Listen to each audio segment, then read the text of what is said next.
Assalamualaikum warahmatullahi wabarakatuh. Bismillah wa subhanallah walhamdulillah wa la ilaha illallah wallahu akbar.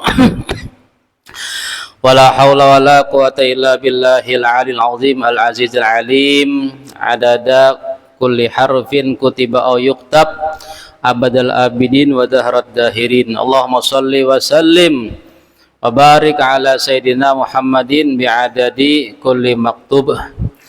Qala al-musannif rahimahullahu ta'ala Sayyid Muhammad bin Alwi bin Abbas al-Maliki wa nafa'ana Allah bih wa bi'ulumihi wa bi'ulumikum wa bi'ulumi sairi salihina radhiyallahu anhu wa anhum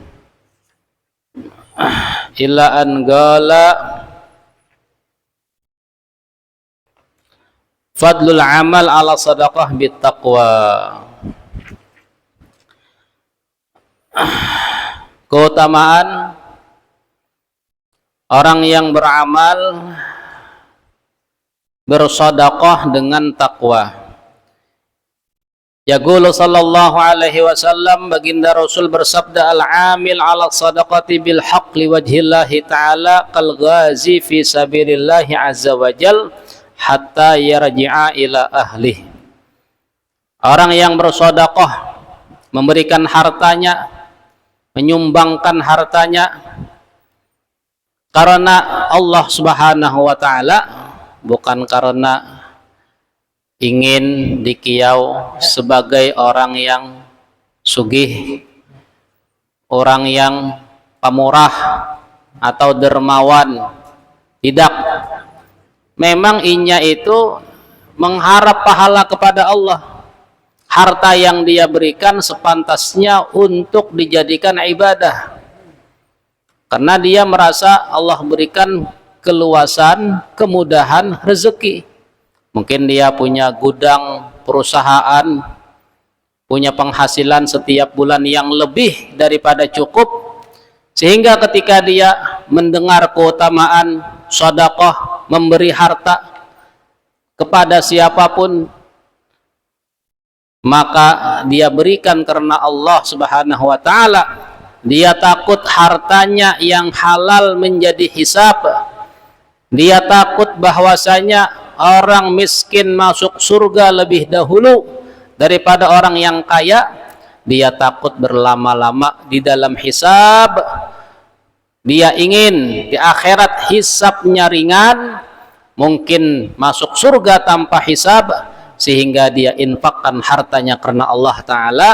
Maka ujar Nabi kita, laksana dia itu seperti orang yang berperang di jalan Allah hingga dia kembali ke rumahnya.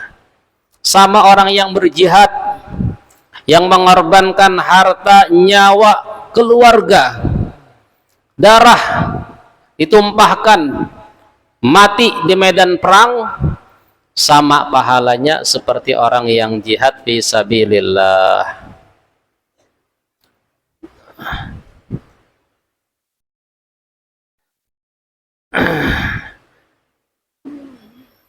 Kemudian juga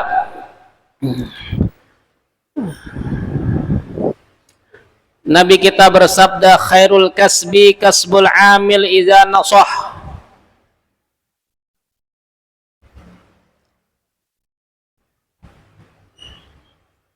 Sebaik-baik pekerjaan adalah pekerjaan orang yang bekerja bila mendapatkan nasihat. Artinya pekerjaan itu dijadikan untuk kebaikan, sebab untuk kebaikan. Maka seperti mana juga orang jikalau amanah untuk menyampaikan sedekah, membagikan infak sedekah kepada yang mestinya, maka pahalanya juga sama dengan yang memberi sedekah. Jadi diamanahkan, tolong bagiakan lawan siapa-siapa yang menurut engkau pantas berhak. Aku kada sawat membagi, inya amanah membagiakan sesuai dengan apa yang dipesankan, maka yang membagiakan pun juga dapat pahala. Jadi bagus saja panitia misalnya ada mengumpulkan dana umat untuk dibagikan kepada umat, membuka donasi kepada saudara-saudara, contohnya di Palestina ada minta sumbangan di pinggir jalan, mereka itu yang mengumpulkan dana nanti mengirim ke Palestina, atau sumbangan pembangunan apapun bentuknya, inya nang mengelolanya ya, mengumpulkan dananya, itu juga sama. Atau misalnya ada yang minta untuk korban banjir, kebakaran dan seterusnya, kemudian diserahkan kepada yang berhak, semestinya juga nang seperti itu, kepedulian seperti itu, karena Allah Ta'ala ingin membantu saudara yang susah, maka mereka pun juga mendapatkan pahala yang sama seperti orang yang berinfak sedekah. Jadi ada sebagian orang itu memang aktivitasnya itu mengumpulkan dana umat untuk sebagai penyalur. Nah, banyak memang orang seperti itu. Bagus ya, selama mereka tidak menyalahgunakan, selama amanah. Tapi bila tidak amanah, berat ya. Siapapun, apalagi dana umat misalnya panti asuhan, orang tentunya melihat anak-anak yatim, orang-orang kaya banyak yang menyumbang, ternyata disalahgunakan. Pengasuhnya sebulan gajinya 50 juta, guru-gurunya 20 juta misalnya, itu berlebih-lebihan. Operasional pengurusan itu tidak sebesar itu ya. Ya mungkin 5 juta, 3 juta kata Bapak untuk biaya pengurusan sesuai dengan keadaan daripada secara umumnya orang menggaji pekerja ya, tapi inya ternyata menyimpangkan dana umat itu untuk pribadi. Maka ini orang yang seperti itu tertipu ya. Ujar Allah Subhanahu wa taala, alladzina yaquluna amwal yatama, orang yang makan harta anak yatim, ada di Al-Quran. Maka laksana dia itu memakan bara api neraka, memakan bara api neraka. Jadi hati-hati kalau bekerja untuk donasi umat, jangan sampai disalahgunakan. Memang menggiurkan, cepat dapat duit, sehari tak kumpul 5 juta 10 juta, asal kada biasa begawi sehari dapat seitu, paling banyak inya 100-200 ribu tak kumpulinya. Nah ini syaitan datang menggoda ini, ambil bang 300-500, korupsi nih bahasanya. Jadi bahaya sekali. Orang yang tidak amanah mengelola duit umat itu bahaya. Apalagi duit anak yatim, panti-panti asuhan, yayasan anak yatim, kalau disalahgunakan untuk pribadi ya, tidak semestinya untuk masa depan anak yatim, untuk pendidikannya, untuk asramanya, untuk gaji guru-gurunya ya. Sidin sorang nang mahantupnya bahasanya nih ya. Ini hati-hati. Ujar Allah, orang yang makan harta anak yatim, maka dia seperti makan bara api neraka.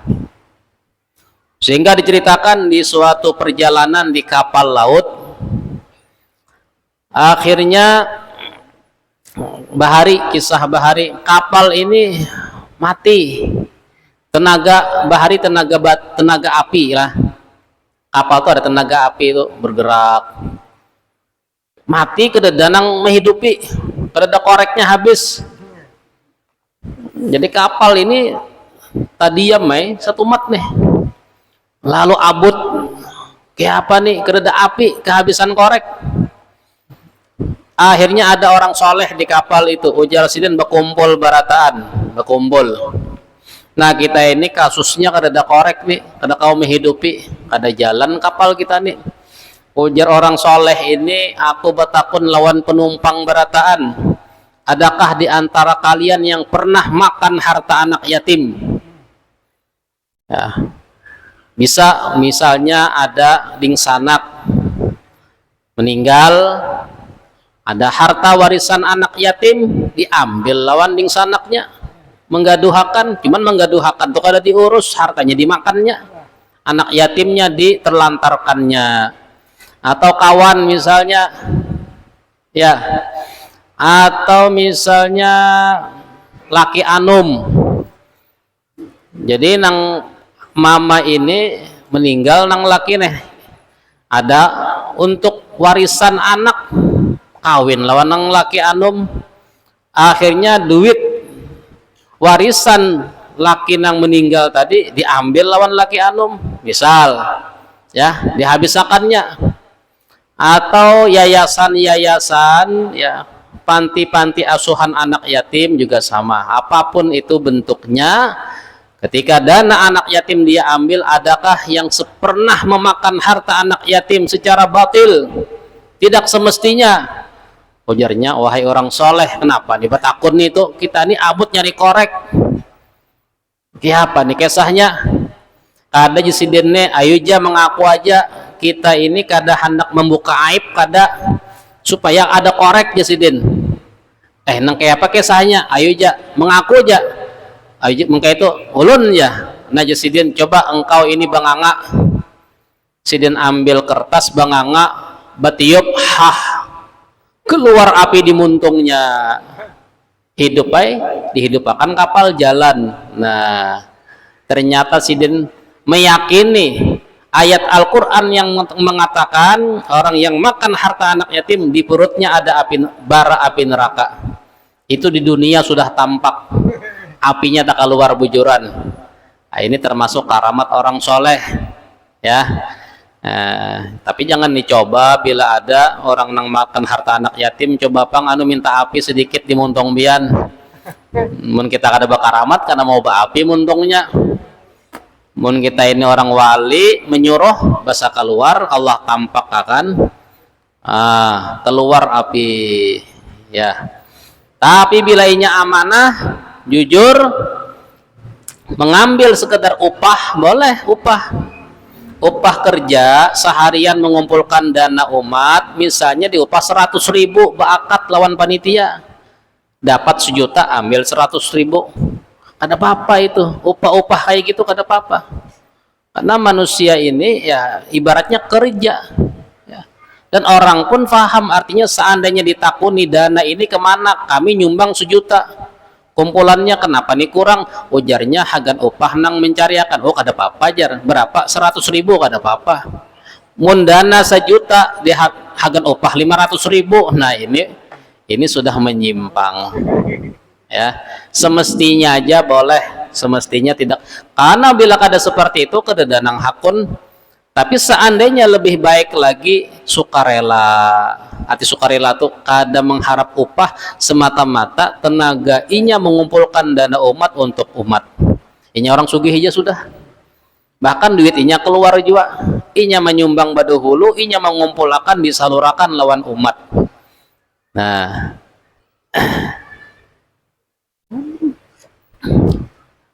maka pahalanya sama. Kemudian dalam riwayat Anin Nabi sallallahu alaihi wasallam annahu qala innal khazinal muslim al amin alladhi yanqulu ma umira bihi fayutihi kamilan muwaffaran thayyibatan bihi nafsuh fayadfa'uhu ila alladhi umira bihi ahadul mutasaddiqin.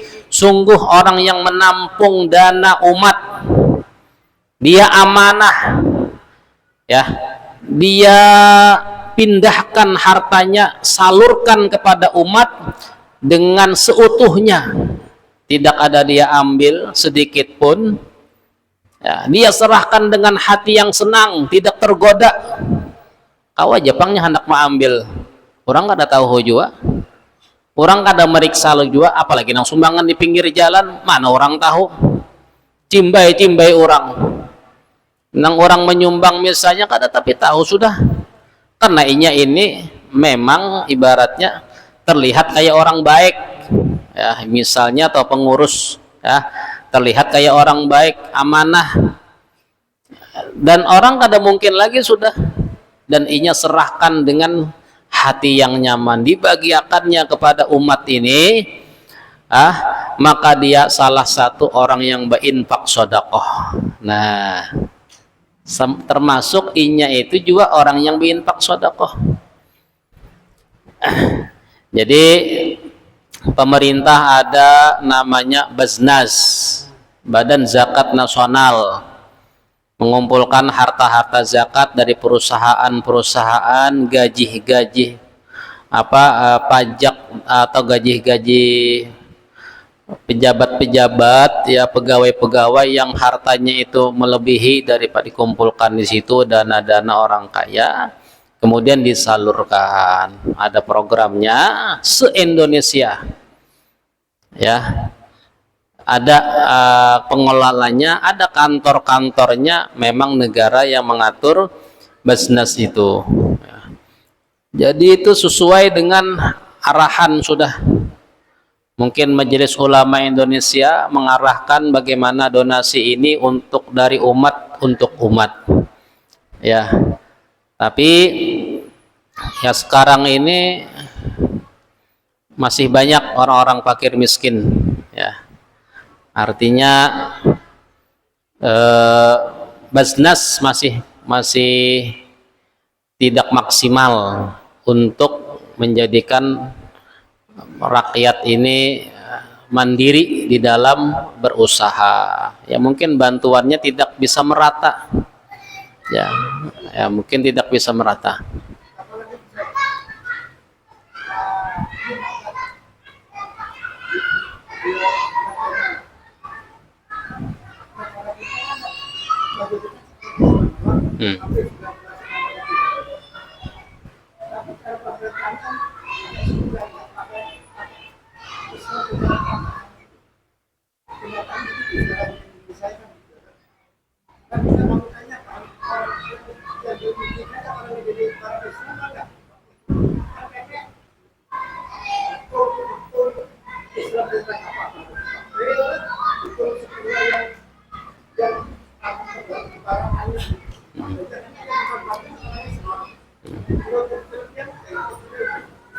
Jadi ada memang orang yang ingin merusak daripada ajaran Islam itu, sehingga mereka memisahkan antara hukum Islam dengan hukum pemerintah. Jadi pemerintah ini punya hukum sendiri, membuat undang-undang sendiri terlepas daripada hukum agama. Ya misalnya produk halal, pemerintah misalnya mengelola itu produk halal itu harus bekerja sama dengan hukum Islam yang lebih mendalam di dalam masalah menentukan barang-barang yang halal. Misalnya ada campur-campuran daripada benda-benda, zat-zat, misalnya obat-obatan ataupun bentuk-bentuk yang itu negara membolehkan, misalnya seperti vape ya, yang rokok listrik. Kata negara halal sudah untuk bisnis, tidak apa. Nanti itu di hukum agama dilihat, diteliti zat-zatnya itu, ya. Bila memabukkan ada unsur apa, nanti tidak boleh. Negara menghalalkan karena banyaknya pemasukan negara, tapi mengabaikan hukum Islam.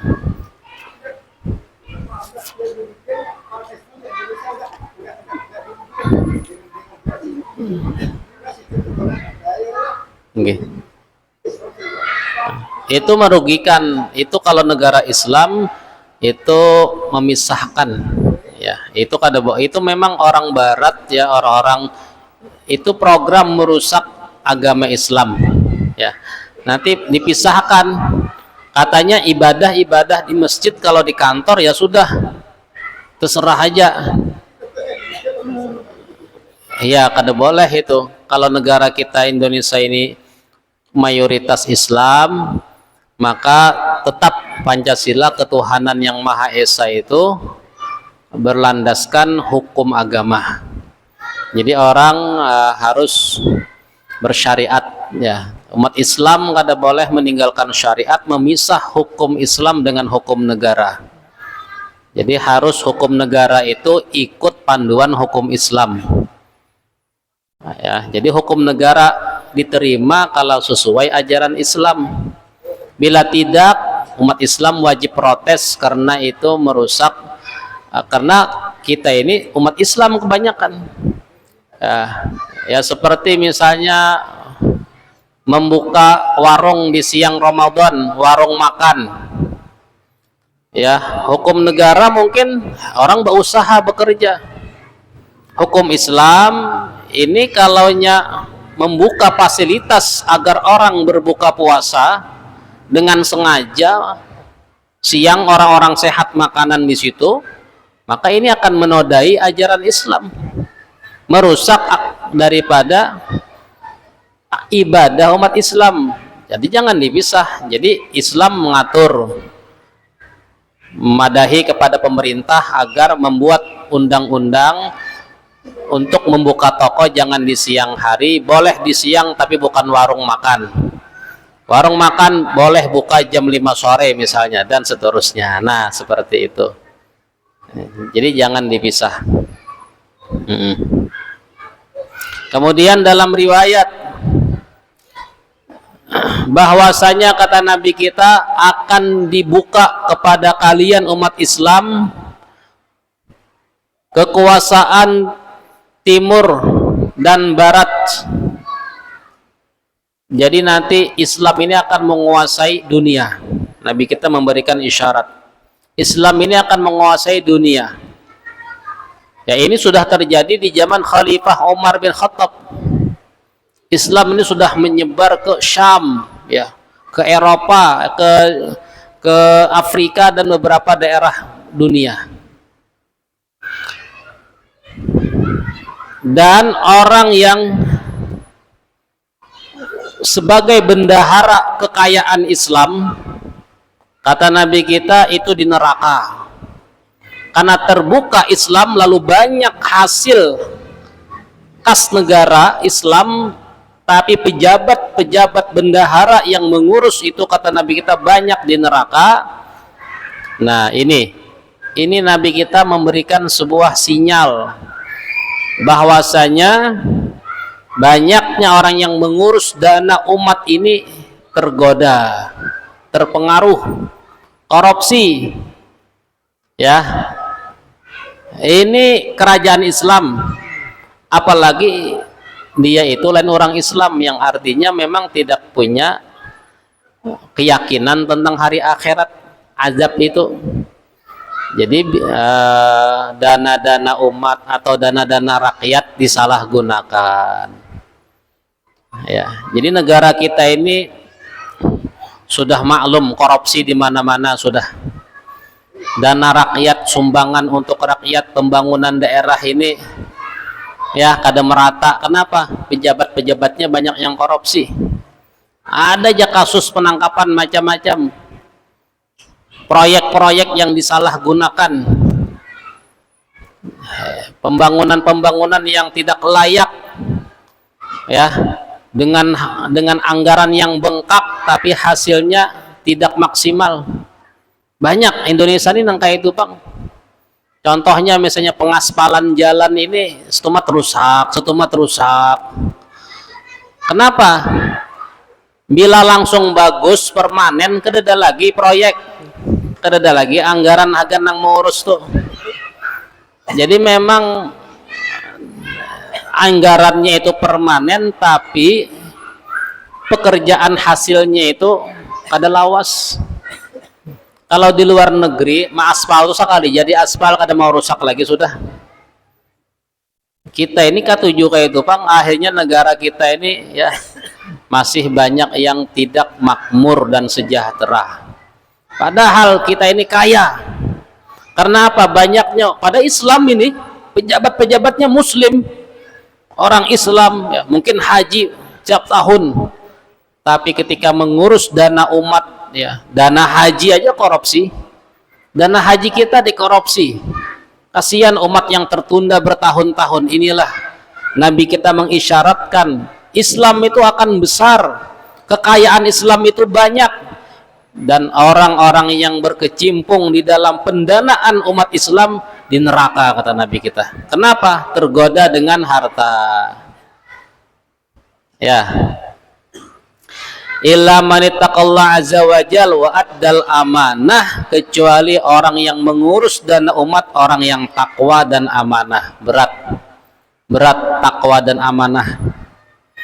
Ya, di Al-Qur'an itu kisah Nabi Yusuf, itu jenang kawa, amanah menjadi bendahara negara, makmur negara, karena bendaharanya seorang nabi yang takwa dan amanah. Makmur negeri Mesir.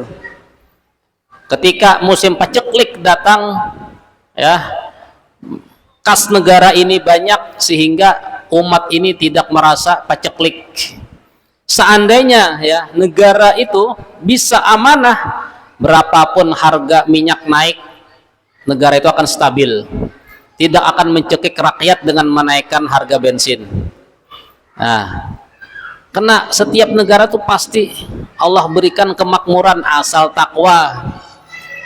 Tapi ternyata banyak orang-orang yang menyalahgunakan dana umat. Bila ada pinas sedikit krisis, ya, diambilnya dana umat, kas negara habis. Kenapa habis? Ya dikorupsinya tuh Bang, sudah. Ya, ini kurangnya orang yang ahli amanah di akhir zaman ini. Jadi bila banyak korupsi itu sudah Nabi kabarkan, sudah ada kata Nabi kita, ya. Jadi jangan heran bila terjadi penyalahgunaan dana umat dan rakyat. Sudah ada riwayatnya daripada riwayat Imam Ahmad bin Hanbal, ya. Mudahan kita semuanya amanah, ya, amanah dengan harta kita, ya. Rabbana fa'na bima 'allamtana, rabbi alimna yanfa'una, rabbi faqihna faqihlana, sallallahu ala sayyidina Muhammad wa ala alihi wasallam. Alhamdulillahi rabbil alamin. Subhanallah bihamdika asyhadu an la ilaha illa anta astaghfiruka wa atubu ilaik. Assalamualaikum warahmatullahi wabarakatuh.